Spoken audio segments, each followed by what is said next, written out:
honor to introduce Christian Clermont today. Christian completed his undergraduate studies at the University of Regina, where he worked on the effects of decreased breathing frequency on stroke parameters in competitive swimming, which he finished in 2010. After that, he did his master's as well at the University of Regina, and he studied the effect of knee osteoarthritis on the variability and fractal dynamics of human gait, which he finished in 2015 with Dr. John Barden. He started his PhD with Dr. Reid Ferber in 2015, which we will hear a bit about that work here today. And he will be defending and completing his PhD next week, or so he hopes. Hopefully, yeah. Aside from his research, Christian did teach for 2.5 years at the University of Regina as a sessional instructor and has taught the past 4 years at U of C as a lab coordinator for anatomy. And also, he worked with Regina Capel Health Region Research and Performance Support Team between his master's and his PhD. His current research interests are in using wearable technology and data science to evaluate human movement patterns in sport, particularly running, in order to improve performance and prevent injury.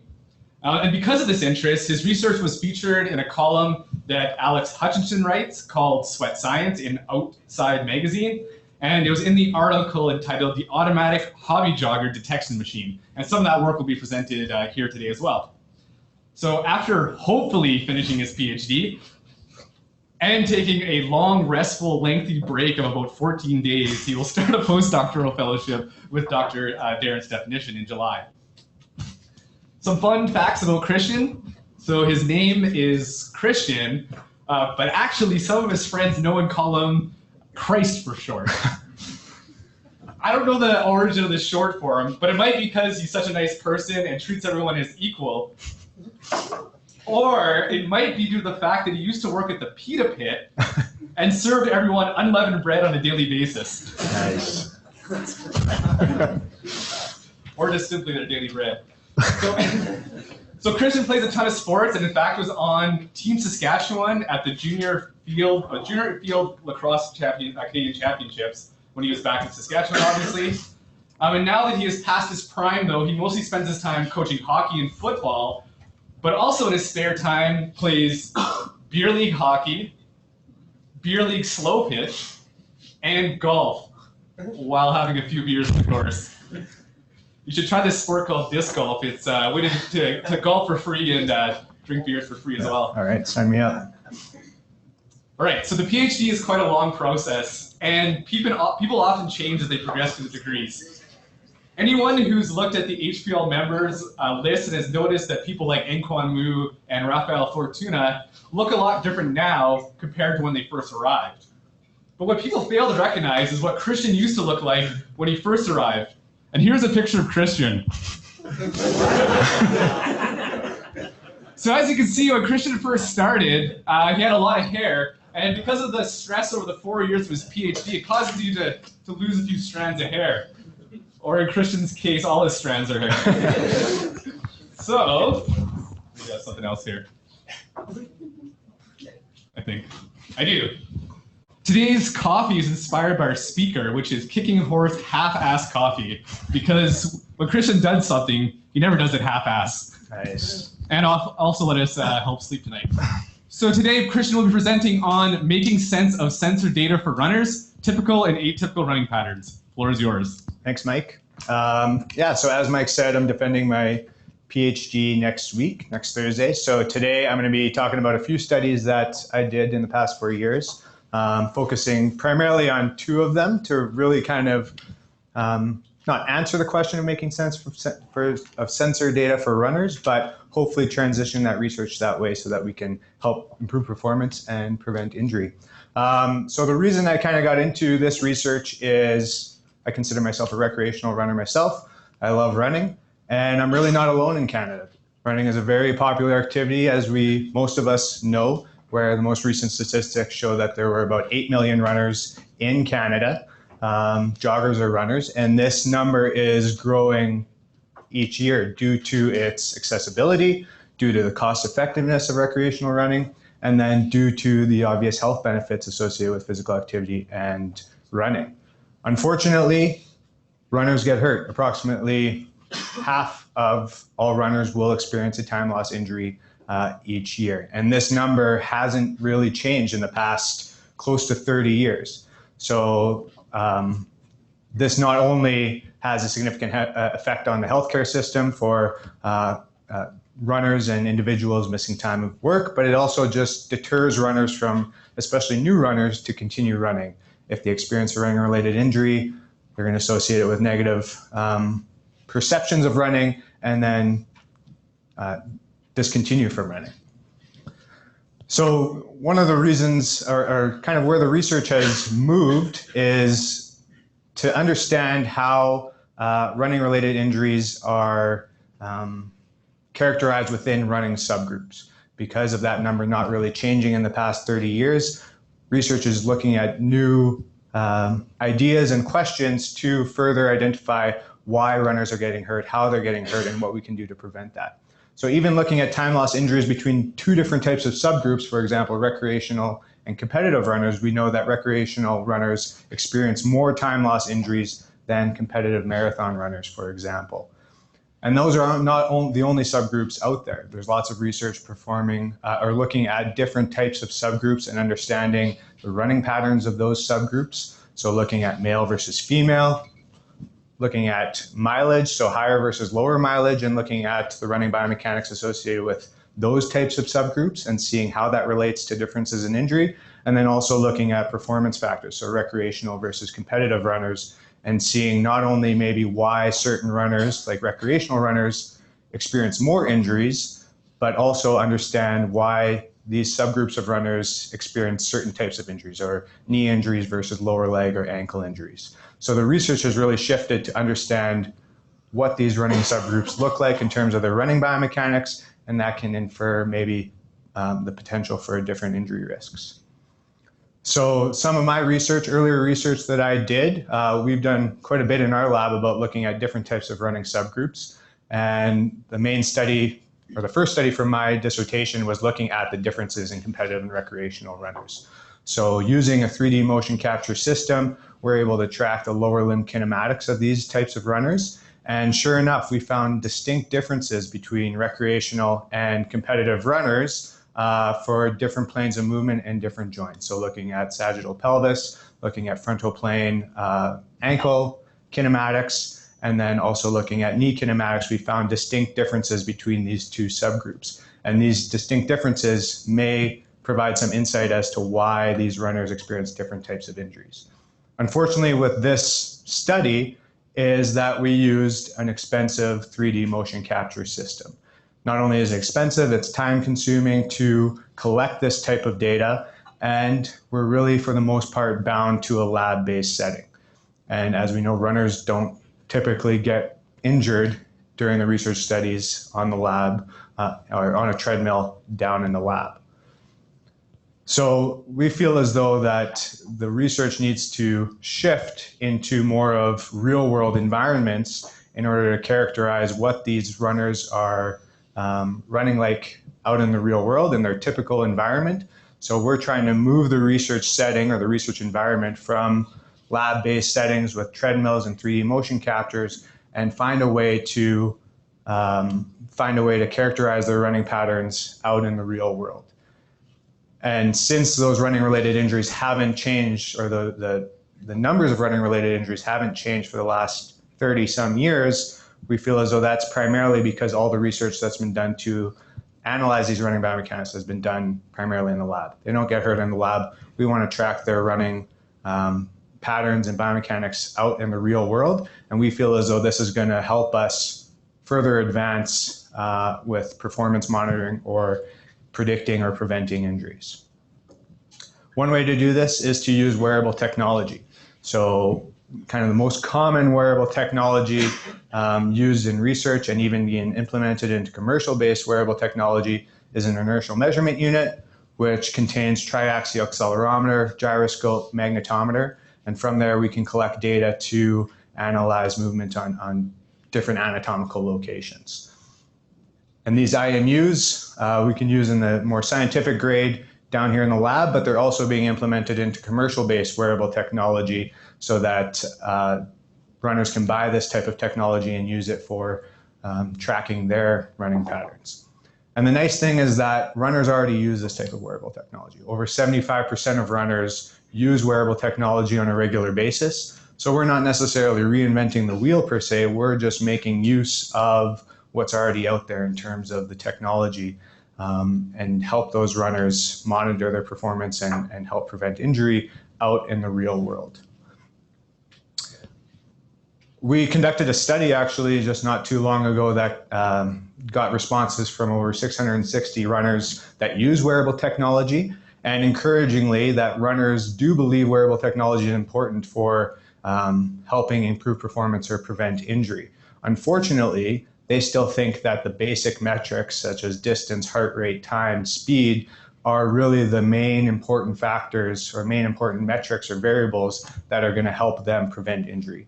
And a lot of work that we do in our lab and a lot of work that most of you do understand that there are more maybe advanced metrics or advanced features that can detect more subtle differences or subtle atypical patterns to characterize differences in running mechanics. So I feel as though we need to do a better job of not only kind of translating this research out and providing these more advanced features or better metrics for these runners to use, but I feel as though we need to do a little more work to understand different running subgroups using wearable technology data and detecting typical and atypical running patterns before putting it out into the real world. So the first study that I'm going to go into depth a little bit about is the one that Mike mentioned in terms of the automatic hobby jogger index that Alex Hutchinson featured. So this study that we published earlier this year in the Journal of Sports Sciences was really to build upon that previous work that I showed of those running subgroups between competitive and recreational runners, but using wearable sensors, a single accelerometer to characterize their running patterns. So the objective of this study was to classify those runners as either competitive or recreational using data from a single triaxial accelerometer placed on their lower back near the center of mass. So to do this, we had 41 participants come into the lab, and they were characterized, as you can see, we have 25 male, 16 female within those 41. And they were labeled as competitive or recreational according to an age grade performance score. So this age grade performance score essentially adjusts runners' recent race time to give an estimation of how they compare to other runners on a scale of 0 to 100, 100 being a world record holder. And what it does is it adjusts for an individual's age and sex so that it kind of levels the playing field for males and females or runners of different ages to understand their performance level, because we know that world record holder for male is going to be faster than female. So if we're just looking at absolute race times, for example, then that might not necessarily characterize their full performance. So we use an age grade performance score to label whether they're recreational or competitive, competitive being above 60%, which according to USA Track and Field and the World Masters Association, this would be characterized as local class or better. So having local class, regional class, national, international, and world record, we felt as though above 60 would be kind of our threshold for competitive runners. And then below that, or runners that didn't participate in any races, would be considered recreational runners or joggers. So as you can see, we had 25 male, 16 female, and you can see their performance scores here between the competitive and the recreational for both sex-specific groups. But to put this in a little bit of perspective, because I'm sure that you don't know what those numbers mean, in terms of race time for kind of an average 35-year-old in each of these categories, the average time for our competitive runners would be about 37 minutes, and then our recreational would be 50 in that male group. And then these times 43 and 57 would be for the female group. So giving you a perspective of the difference in performance for their most recent race time related to the age performance score, or age grade performance score, sorry. Our data collection was relatively simple. We used an inertial measurement unit. So this was positioned on the lower back, which was put there to represent their center of mass motion. From the IMU, we collected 3D acceleration data from the accelerometer, which was sampled at over 200 hertz, and then the range of that was plus or minus 8G. After about 3 to 5 minute warm up for these runners to not only acclimate to the treadmill, but also find their preferred speed. They ran for 5 minutes on the treadmill, and we collected 3D step acceleration data throughout their trial at that steady speed. From the acceleration waveforms, we extracted 24 features from those waveforms to characterize different aspects of gait. So I'm not going to go into detail about each individual variable, but to characterize different aspects of gait, for example, gait variability, we extracted features of the step time and stride time coefficient of variation.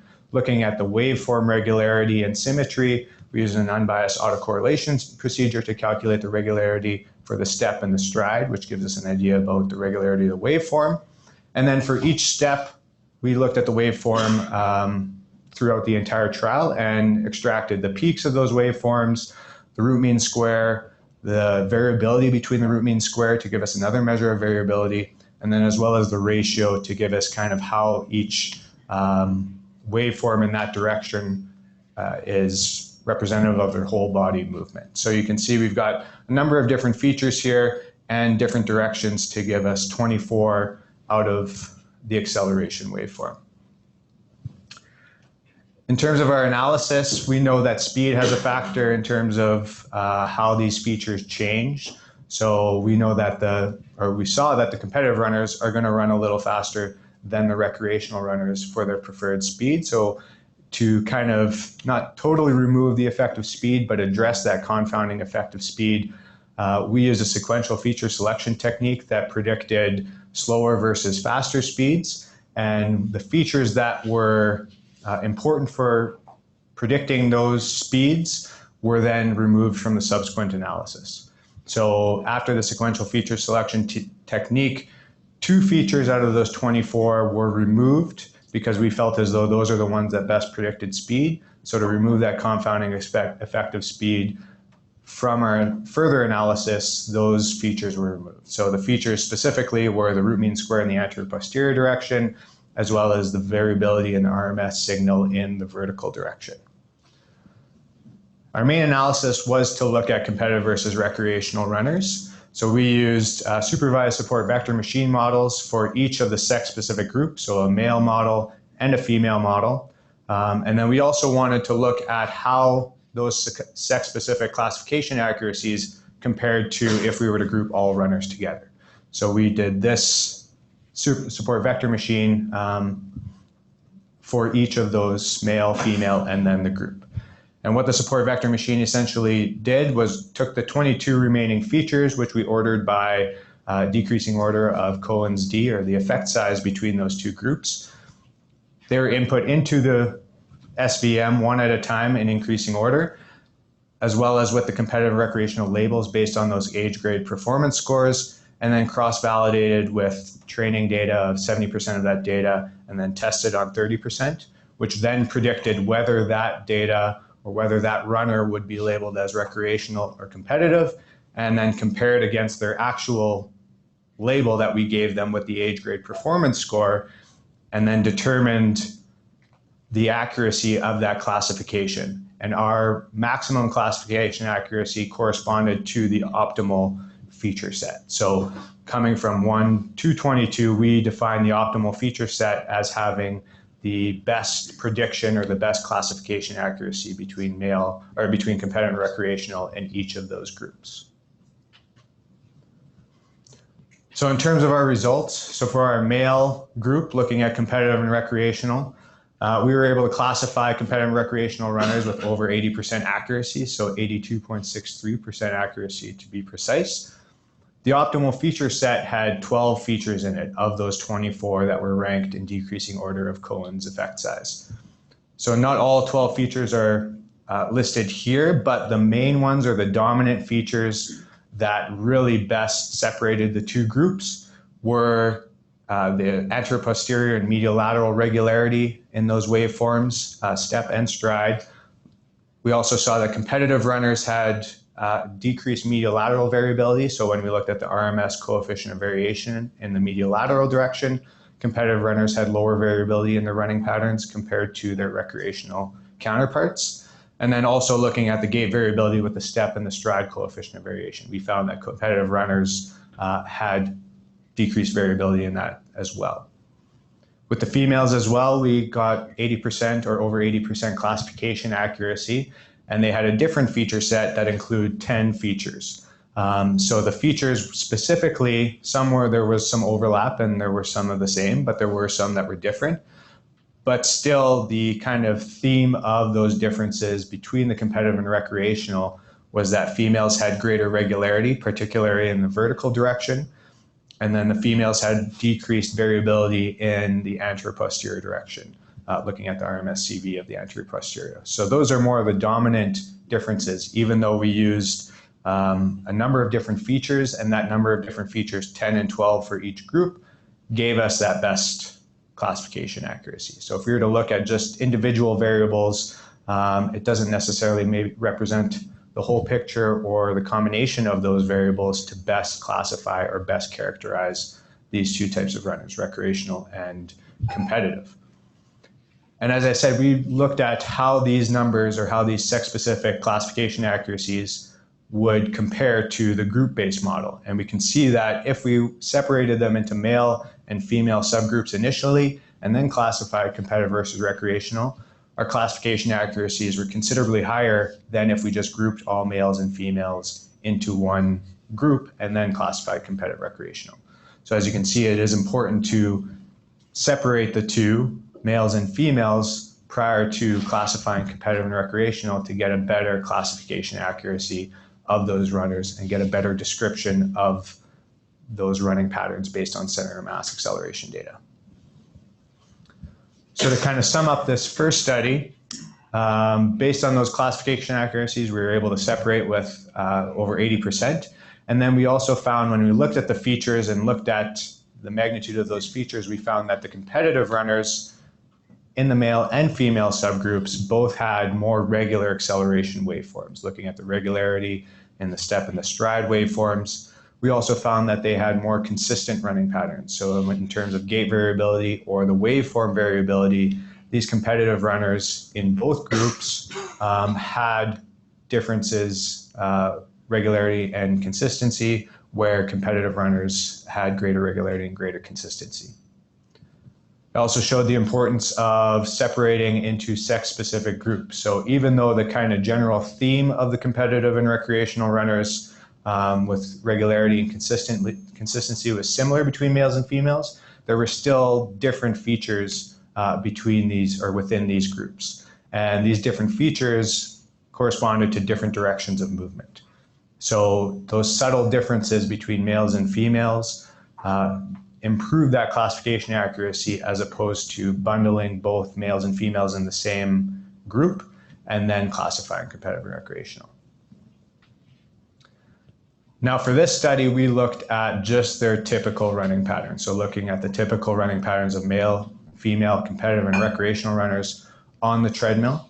But as I said earlier, these runners were healthy, but they also did not get injured during the run. And we want to kind of understand how those running patterns change into that atypical running pattern and can give us a better idea maybe of what those running patterns can tell about leading to injury.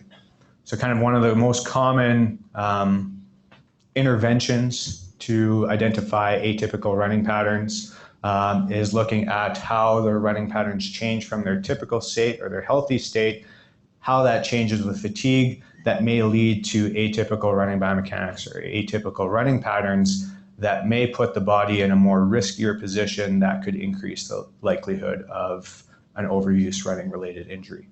So this study just looked at the typical, but it's important that we feel that we should, produce some sort of fatigue factor or any other kind of risk for injury and determine what is happening to those atypical patterns or how that change from typical to atypical can maybe characterize and predict and prevent injury.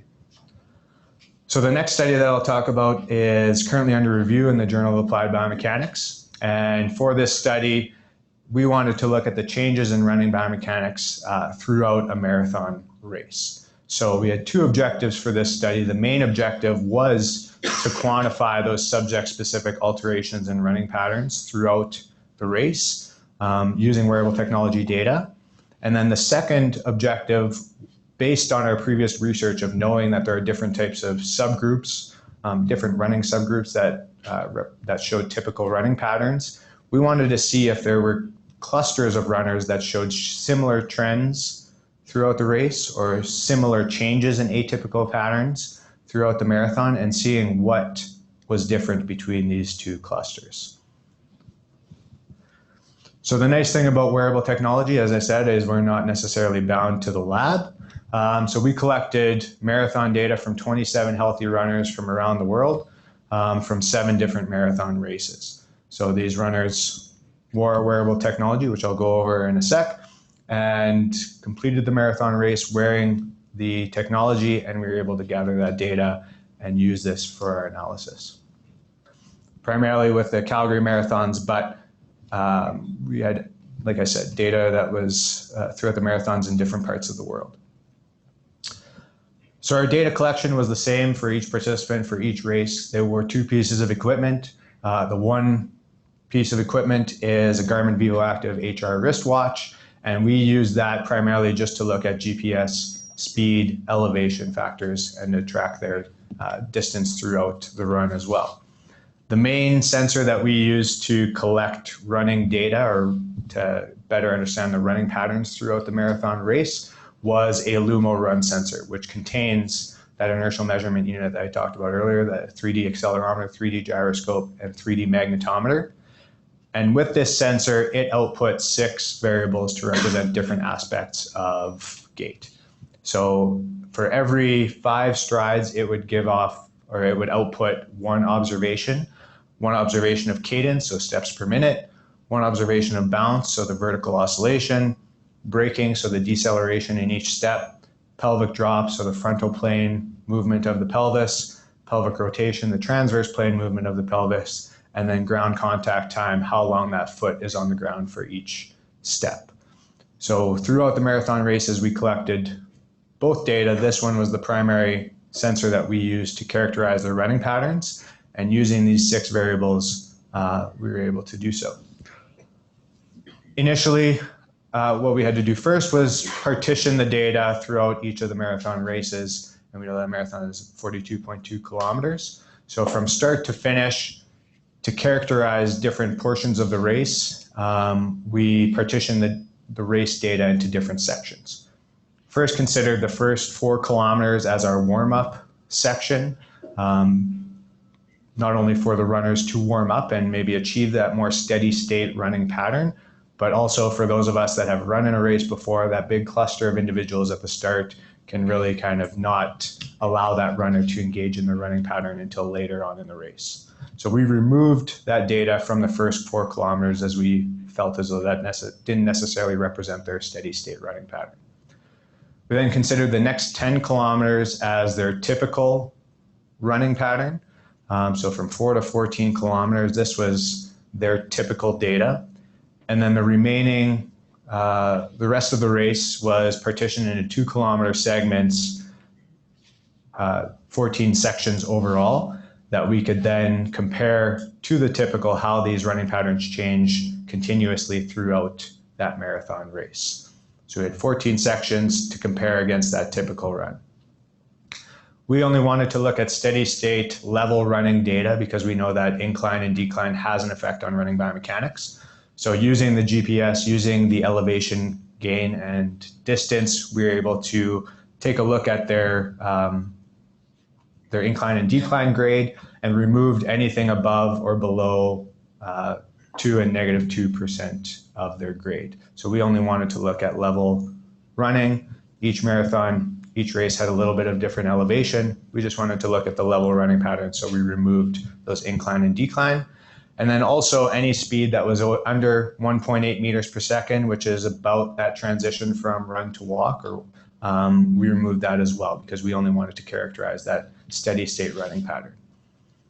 So to give you an idea of how much data was collected from a typical the typical 10 kilometer run, we included, or there were about 980 observations, close to 1,000. So this would give us about 5,000 strides of data, because as I said, each observation from that Lumo sensor outputs an average of 5 strides. So we had 980 on average data points for the typical section, which represented 5,000 strides. And then each section, as you can imagine, each 2 kilometer section had about 1,000 strides, or close to 200 observations for each individual throughout the marathon race. So the first objective, as I said, is we wanted to quantify the subject-specific changes throughout the race, because we know that runners don't necessarily change all in the same way, where one might increase their bounce, one might decrease their bounce, or move away from their typical running pattern. So we didn't necessarily want to characterize each individual variable individually, or as a group. We wanted to look at how their subject-specific patterns change from typical to atypical on a subject-specific level. So to do this, we used a composite index and termed it the biomechanical index for this paper. But essentially what we did was took the mean and the standard deviation of all those observations in the typical section. So from that 10 kilometer worth of data for each of those 6 variables. And then we looked at each section and compared that to the mean and standard deviation value of their typical value. So it's kind of like a Z-score, but comparing it to a different section that not only looks at each individual variable compared to its typical value, and then we would average all those 6 values, or we averaged all those 6 values to give us one biomechanical index score that represents kind of the average change in running patterns for those 6 variables for each individual in each section. So essentially what this does is it represents the number of standard deviations that are above or below that typical value for each runner. And moving away from that typical run, we would consider a higher number as more atypical running patterns based on those 6 metrics. The second objective was to see whether we could cluster these types of runners, or the changes in their running patterns, into 2 clusters, and then see what those differences are between those 2 clusters. So looking at the subgroups, kind of relating back to the previous work. So to do this, we use an unsupervised cluster analysis, so a k-means clustering algorithm that took the 14 sections of those changing of atypical running patterns into the clustering algorithm, and then clustered all those 27 runners into a number of clusters that showed similar trends or similar changes in running patterns throughout the race. So I'll get into some of the results from our data here. So objective 1 was to look at the subject-specific differences throughout.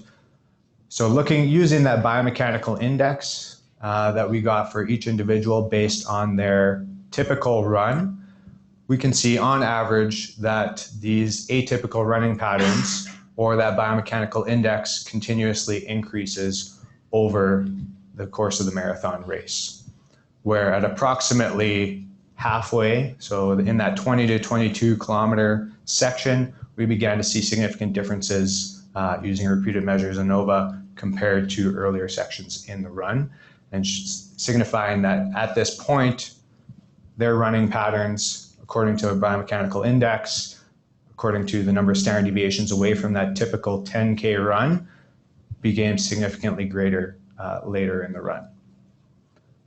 Then when we looked at the clusters, we found 2 clusters in the changing trends of those runners.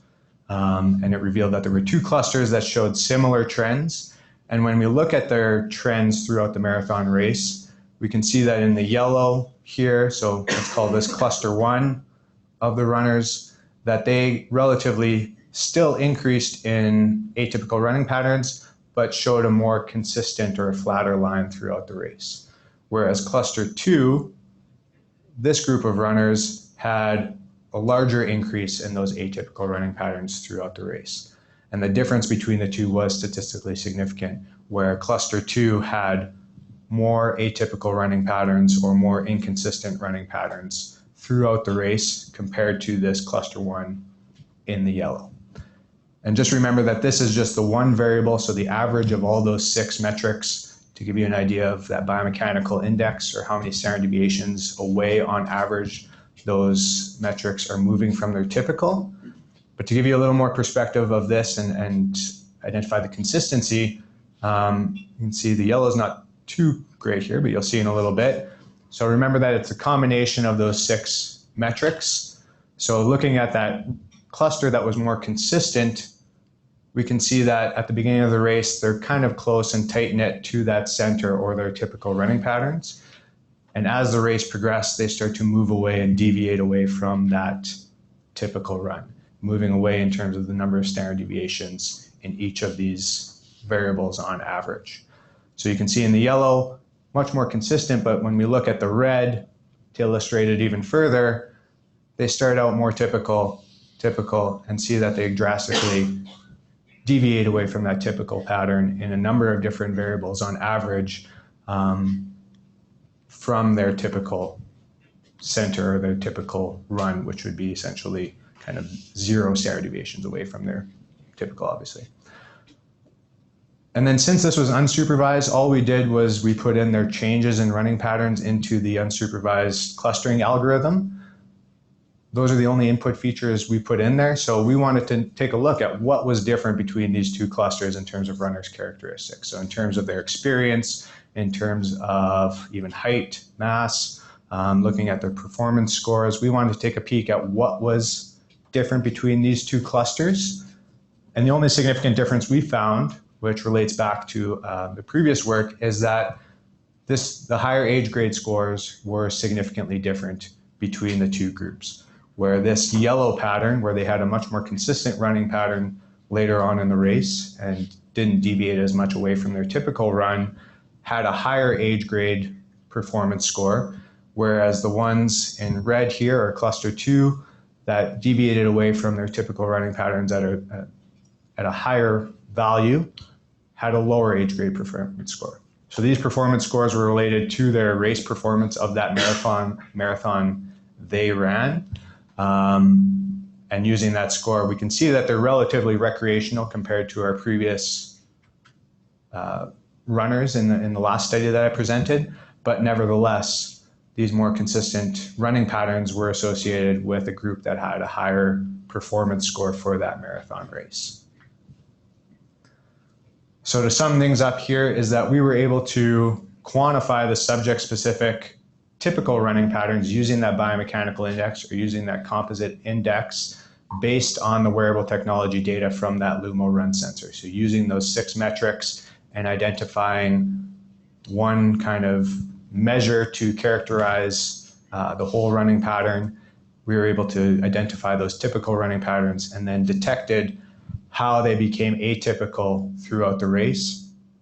Specifically looking at the significant differences, it was right around that near midway point of the marathon race where it started to significantly deviate away from their typical. We were also able to show that there are 2 clusters of runners based on these running patterns that changed in similar ways, where the higher age grade performance score runners, or the ones that performed better in their respective marathon race, maintained more consistency. They didn't deviate away from their typical running patterns as much as the lower age grade performance score runners, where they had more atypical running patterns throughout the race. And maybe this is a representation of why they performed better or worse, whether they were able to maintain that score or maintain those running patterns with progressive fatigue throughout the marathon race. Now, these studies obviously don't come without their limitations, but we want to build upon those limitations to advance the research later on. So in terms of the recreational and competitive runners that I talked about, this was a cross-sectional research design, so we aren't necessarily able to conclude whether the features that characterize the competitive runners are the reason they became competitive, or whether the recreational may lead to differences in injury patterns or anything like that. But so therefore, we believe that longitudinal studies that could maybe monitor a recreational runner using center of mass acceleration data, seeing how those features change throughout a proper training program, or how it changes as they improve in their race performance and become more competitive, and see if those features kind of match up. We only use data from one sensor, which is very, very convenient for the runner, but we acknowledge that more sensors on different aspects of the body may give us more information about their running patterns or more information about different features or more meaningful features. So we feel as though identifying or using more sensors that would be comfortable for the runner to wear but give us more information would add tremendous value to understanding the running patterns as a whole, and maybe identify the optimal sensor setup so that we can extract the most meaningful features but still remaining unobtrusive for the runner throughout marathon races or throughout their daily training programs. For the marathon, we didn't collect any markers of fatigue. We just assume that a marathon is a fatigue-inducing run. I think some of us that have run long-distance runnings or marathon runs can attest to that. But we feel as though that collecting RPE or looking at their heart rate, how that changes, would add more value and understand how these running patterns change, maybe specifically to neuromuscular fatigue. And then in terms of the implications for injury, as I said, all our runners were healthy. We did not see any runners experience a running-related injury in this cohort. So maybe looking at before and after a marathon race could give us an idea of how their typical running patterns change from their typical throughout the race to become atypical, and how that comes back to form with rest and recovery afterwards. Maybe that could give us a better indication of the potential for injury. And then long-term continuous monitoring of these runners, as I said, through training programs to understand how those changes occur. And really we are doing this. The fourth study in my dissertation looked at before and after marathon, so looking at pre versus post 2 and 7 days after the marathon race to see how they kind of come back to their regular typical patterns with recovery. And then we are tracking runners throughout their marathon groups. Number of different people in our group are doing that to monitor how they change, not only with the training program, but maybe how they change from recreational or competitive or different subgroups and how that may lead to injury.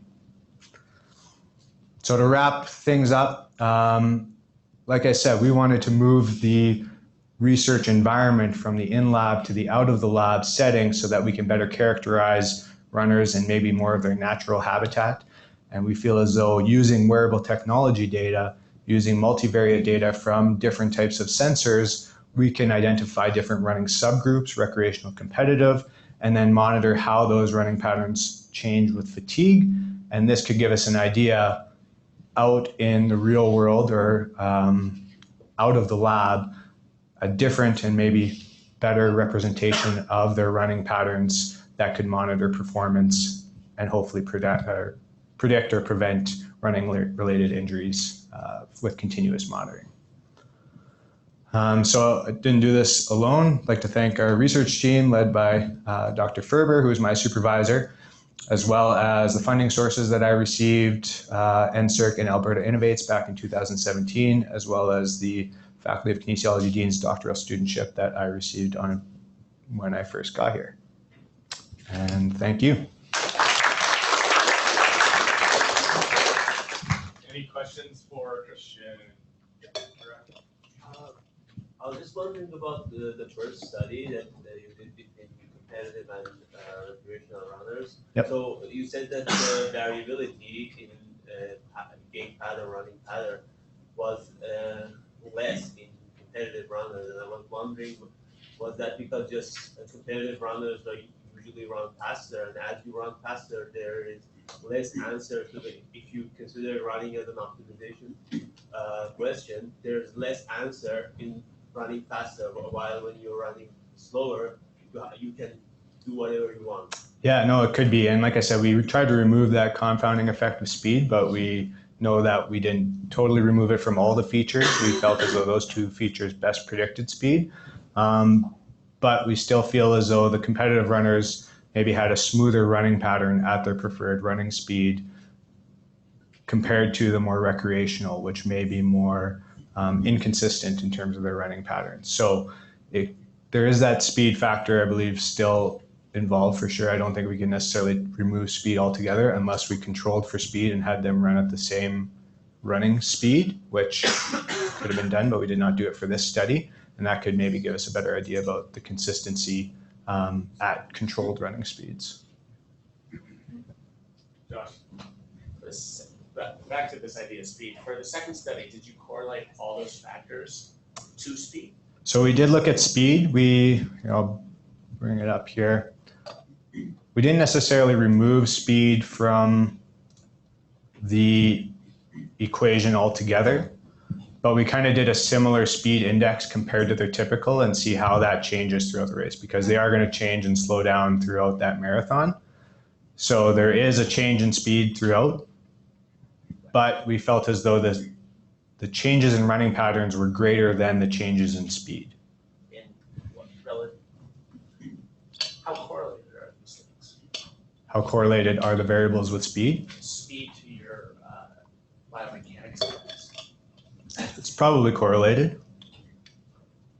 So, I mean, their changes in running speed could have a bit of a factor on that index, for sure, throughout the race.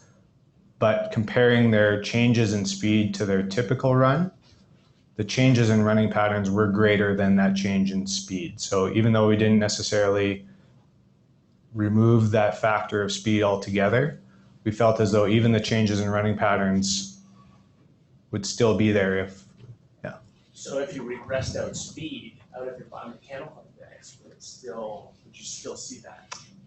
I would still think we would see the increase, maybe not as drastic as we see there, but I still think there would be a change in the atypical running patterns if we completely removed that confounding effect of speed. Just to add to that, because your conclusion was that people that had better performance were in the lower group and with the worst performance were in the upper group. And you look at that and I'm going, that is probably not correct, but what you were saying is probably correct, is that the people in the worst group changed speed more than the people in the good group. World-class marathon runners typically run perfectly even splits, or even slightly faster in the second half than in the first half.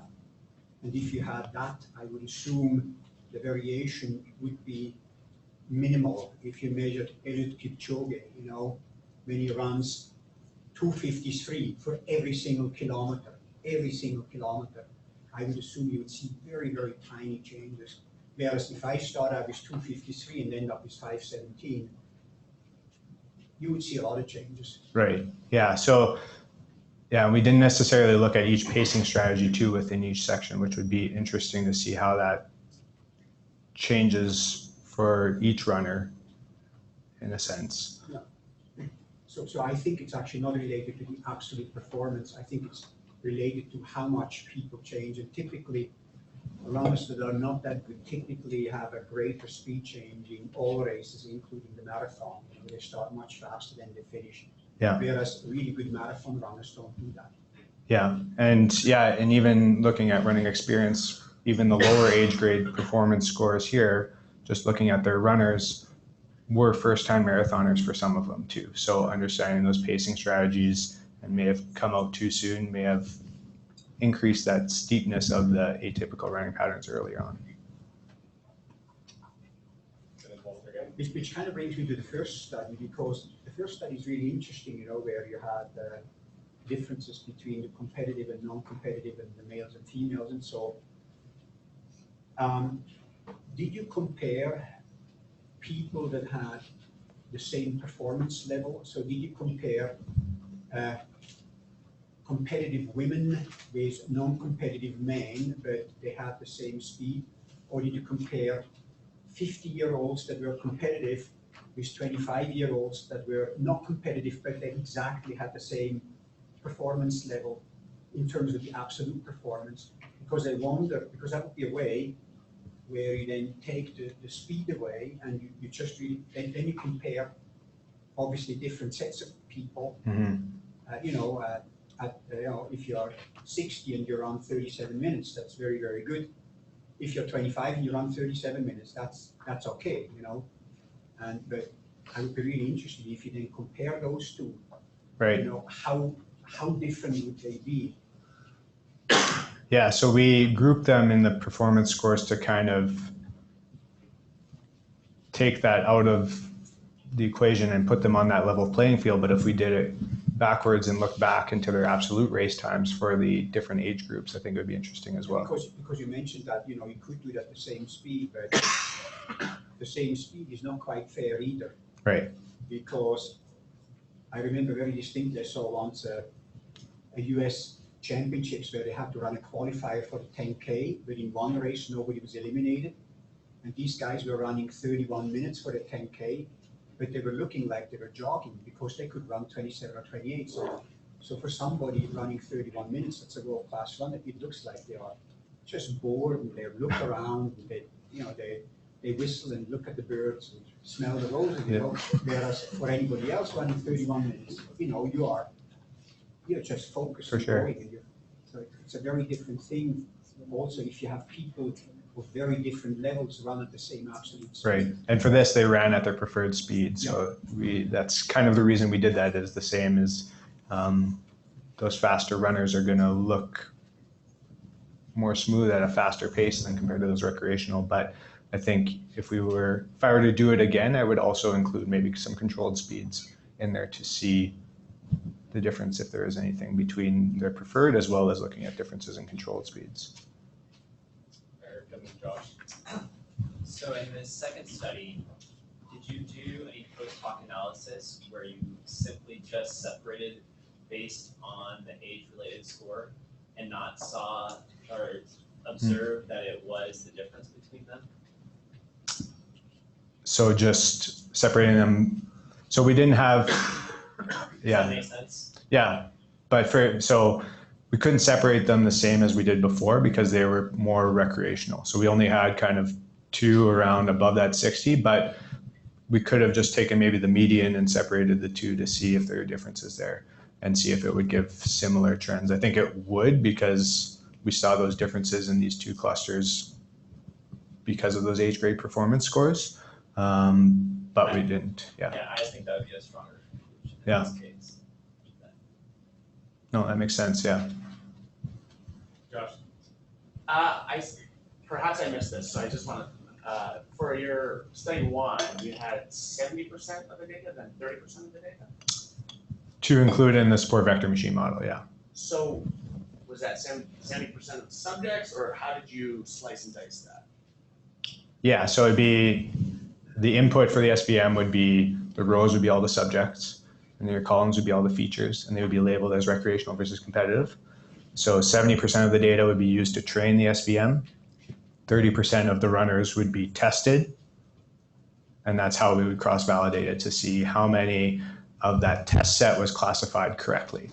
And we did 100 iterations of that and took the average of that maximum classification accuracy with that optimal feature set and decided that that best predicted out of those 41, 80% of the runners correctly. So it wasn't just 70% of some features. No. It was 70% of the subjects. Right. And then you tested up 30%.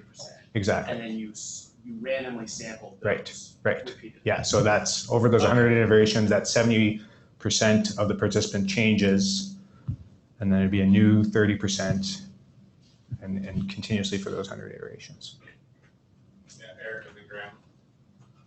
I have a general question, just in terms of like your background, and I hear a lot of people say this, that running injuries haven't changed in the past 30 years. What happened 30 years ago to change running injuries? Well, I wouldn't say it didn't change, but that's one of the earlier published studies that looked at the rates of running-related injuries. So yeah, I would say it probably goes further than the 30, but that Van Mechelen study was in 92. So since then, those numbers haven't changed. And that was one of the earlier studies that looked at time loss injuries across the different rates. So I wouldn't say, yeah, according to the publication, yes, in the last 30 years. According to general knowledge of running related injuries, likely longer than that. People are just tougher then. You mentioned at the beginning of the introduction that there needs to be more progressing advancements with the wearable technology to be better than just doing speed, heart rate, pulling, all that kind of stuff. But then at the end, you come back and say that speed is the primary detector of these changes. So what are else of these data that we're adding to the wearable technology, adding to understanding?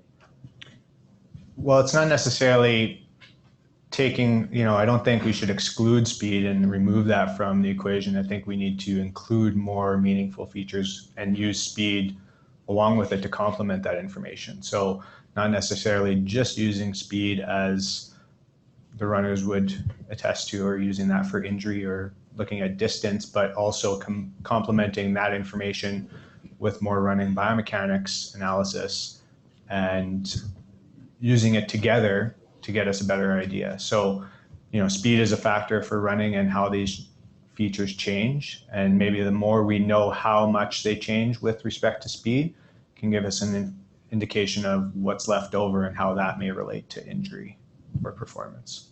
Just like taking this data, view of us, so I'm just going to apply this, what would I take from this to help me reduce my risk of injury or progress my running forward so I have less risk of injury, whatever it may be. Right, yeah, and I mean, if I told you your coefficient of variation, RMS, anteroposterior should change, that's not going to mean anything to you, right? But if we can create some sort of user-friendly output based on those features, and maybe that relates to those general categories, and say that your gait variability is higher during this run or during this training run, if that's related to improper rest or recovery, maybe you're going for a run, you think you're okay, but your variability is very high, your running mechanics aren't your typical state. So you may still feel as though you want to continue running, but maybe are, So it's more so for like a way flag things. Exactly. It's more of kind of an alert system to use all these features. We're not necessarily going to tell you should change your coefficient of variation, RMS, in the anteroposterior direction, but using the combination of those, we could say your gait variability is high. Maybe here are some strategies to reduce that, or maybe you can rest to reduce that. But I don't think we're there yet, but I think identifying the meaningful features first in different scenarios for running subgroups or fatigue, then we can maybe apply that long term and then maybe apply interventions to Something like the one they're doing heart rate variability wise. Yeah, maybe, yeah. So a question, Christian. With the goal being to reduce injuries, I wonder if, maybe in your opinion, if that's the right metric, because I'm thinking if, someone who's an elite runner, like they're always going to kind of push the envelope and they might their frequency of injury might stay the same, but they're getting faster and their training volumes increasing. So I wonder, maybe in your opinion, do you think that that's the best variable to look at for if something's working or not? Injury frequency versus something like maybe training load volume and. Yeah, no, you have to consider maybe the goal of maybe even the runner themselves, if they're running to improve performance or if they're just running for physical activity and to reduce injury. And I don't think we are there yet in terms of using variables to predict injury, because like I said, all these runners were healthy. We're just looking at changes over a marathon, likely due to fatigue or speed or other factors involved potentially. But I think that long-term continuous monitoring could maybe go different streams where these features are related to performance, these features are related to decreasing injury, and then using those features, depending on what the user or the runner, their goal is, then it would kind of adapt to that, right? It would maybe only flag these features because those are related to injury, or it would only flag changes in these features because it's related to performance. So since you said that the major benefit of wearable tech is that you can get out of the lab, I want to know, why did you actually choose to stay in the lab for that first study? And I also want to know, based on the fact that variability was one of the main outcomes of that study, do you think that was benefited because of the treadmill, or do you think it will be even greater if you're not using the treadmill? So I'll answer first question. So I don't think wearable tech is going to replace our lab-based measures. It's only going to complement it. So we did the first study because understanding maybe the foundational changes in those kinematics, identify that there are certain changes in the kinematic differences in those subgroups, because nobody's really ever done that specifically with this subgroup.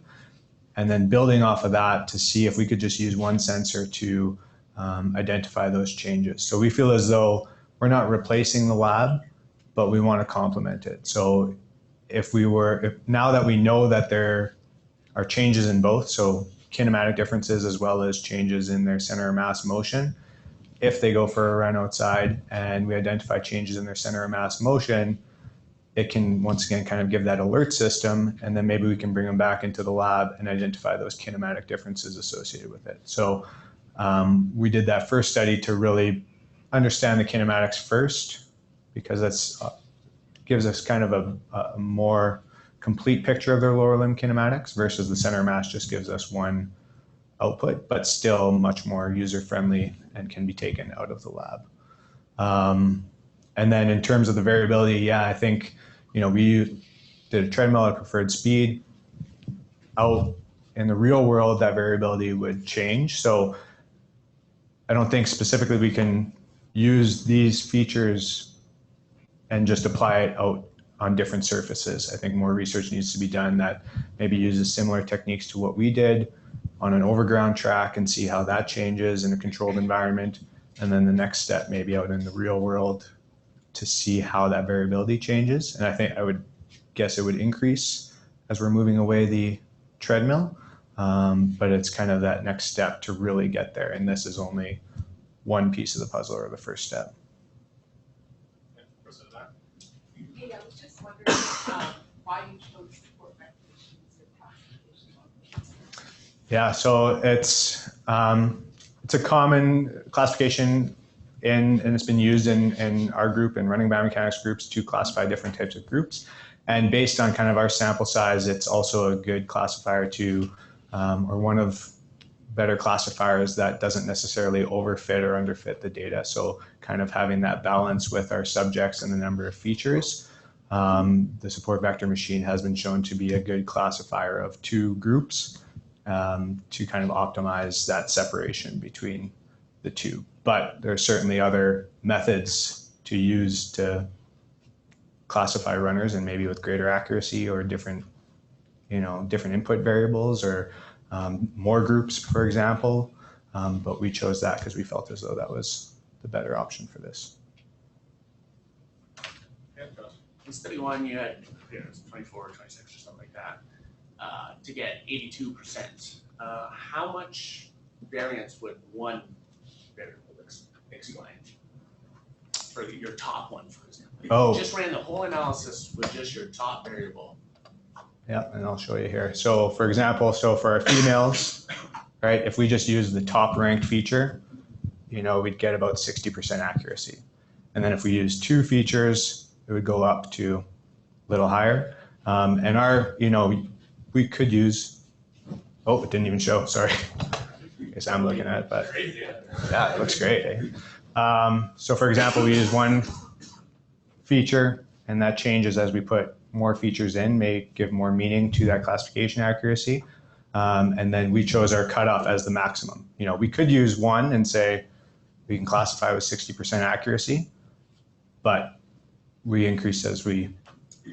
I mean, as you add more, there's my favorite quote when I do modeling is a von Neumann quote. You give me 4 parameters, I can fit an elephant. If you give me 5, I can make its tail wag.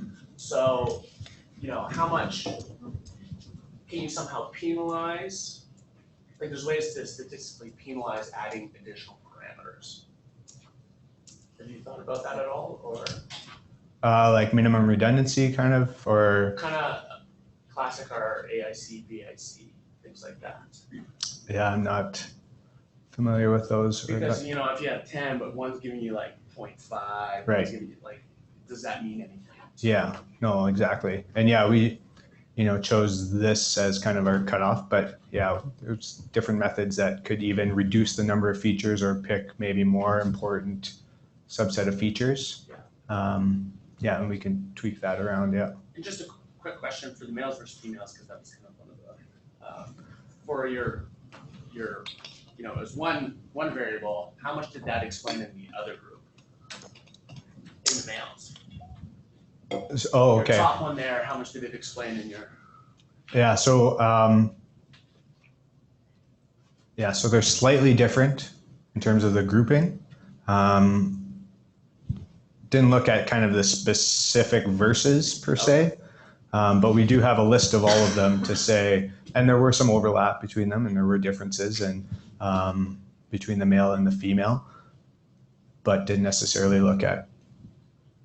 But the ones that I showed there were the dominant features. So those 5 to 6 in the male would be the top 5 to 6 versus top 5 to 6 in the female. Okay. Yeah. My question is about the linear composite variable of the standard deviations. I can sort of imagine if you have two variables, let's say one standard deviation goes up, one standard deviation goes down, and so the composite doesn't change. Right.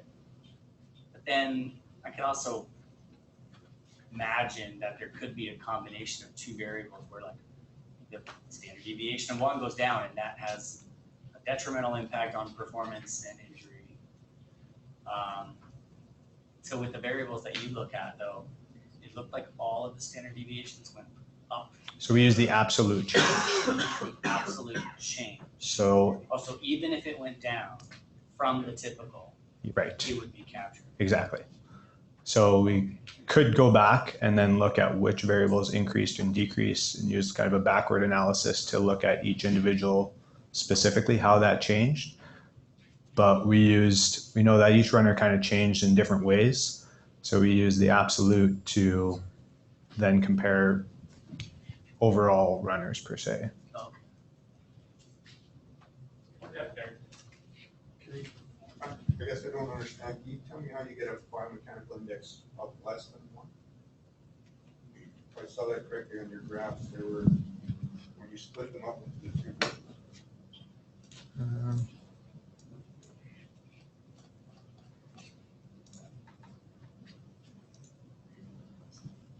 So this is all, so the typical would be 0. So this is tested from section 1, which would be 14 to 16 kilometers against that typical, and then how many standard deviations on average those were different from in an absolute way. So for example, like in the 14 to 16, this would be, 0.9 standard deviations away from that typical value, where the typical value would be 0. But it jumps to 1 that quickly? What's that? Okay. Well, the one question that I had, it might explain or might help explain that is because, to me, this line essentially goes always up. And, it's 2 kilometer segments there. And you took 4 to 14 as one. But at one between 4 to 14, you have already an upslope. Right, yeah. That you have big change, although you assumed for the first 14 kilometers it would be all the same. Maybe it's not, maybe there's already big change. No, yeah, and we, arbitrarily chose that 10 kilometers, but I think it would be interesting to see where that stability point changes from their typical to atypical. And we didn't look at that specifically here. We could break down that typical again to see how, or that 10K run into 2 kilometer segments and probably see a slow increase as well, maybe. But we just chose 10 kilometers as getting a large number of data for that typical run. Since you're looking at the results, can you go back to the biomechanical variables, that 6 Oh, yeah. butterfly graph? Like the actual, oops, sorry, I went back. And then if you bring it all in, when I look at that, the first thing that I saw there, it goes back to the speed, is because I know that ground reaction, ground contact time is directly related to speed because the center of mass, while you support, you goes, I don't know, a meter or so. So the faster you run, the less time it takes for that meter to go. And you have enormous variation in ground contact time on the right and very little on the left. And that actually immediately suggests to me that the change in speed would explain a lot because the ground contact time will be directly related to the speed of running. And we could look at, we used all 6 variables in this. We could look at which ones were correlated with speed and take those out of the index and maybe only choose 3 that maybe represent more of the running biomechanics per se without that speed. I think you could just regress it and look and just plug the residuals back into the. That's what I would do. Any more questions for Christian? So is greater variability good or bad? Say it depends on the type of variability you're looking at. So in this case, for the variability measures that we would look at, I would characterize those more as endpoint variability. So looking at kind of the whole system, how that changes with variability. But if we were looking at more, and I would say that decreasing that endpoint variability would be healthier or better, and increasing more of maybe the coordinative variability. So the different configurations in the lower limbs could maybe more variability in that sense may be better. So I think there are two different streams to those variability measures, and the ones that we picked, I would say lower variability in that sense would be characterized as better. That's interesting because you know, when runners run a certain run, then the good runners might be less variable, but at the same time, good runners will train with much more variability, because good runners will run really hard and fast one day and really slow jogging along on another day, and then do something completely different. Whereas most recreational runners that I know, you know, they have their 4.7 kilometer loop that they run at 6 o'clock in the morning at the same speed, the same loop, same everything. I find recreational runners, and since I've become a recreational runner, I'm running much more less variable over days compared to what a competitive runner would do that has enormous differences in the way they run. Right. No, I would agree that the training variability would be higher, much higher in the competitive runners than the recreational runners. But in terms of their movement pattern variability, the variability that we chose in terms of endpoint would be lower. But yeah, the training variability in terms of surfaces, in terms of different speeds, in terms of different routes and days and times would improve their performance. Because I was fascinated by the fact that, you know, runners, elite runners, you said, would get less injured than the recreational runners. And of course, one explanation might just be in the head, because runners never stop running, except if they really, really have to. Right. Oh, yeah. So there might be a psychological aspect there as well. If you look at time lost running, then, you know, most elite runners would tell you they always have pain. They never really run. Yeah, the definition of injury exactly is a huge factor in those numbers as well, Yeah. and how those different papers have defined an injury, whether it was 1 day or 3 days or even seeking medical advice. So that comes into play with those numbers or proportions as well. All right, any last questions?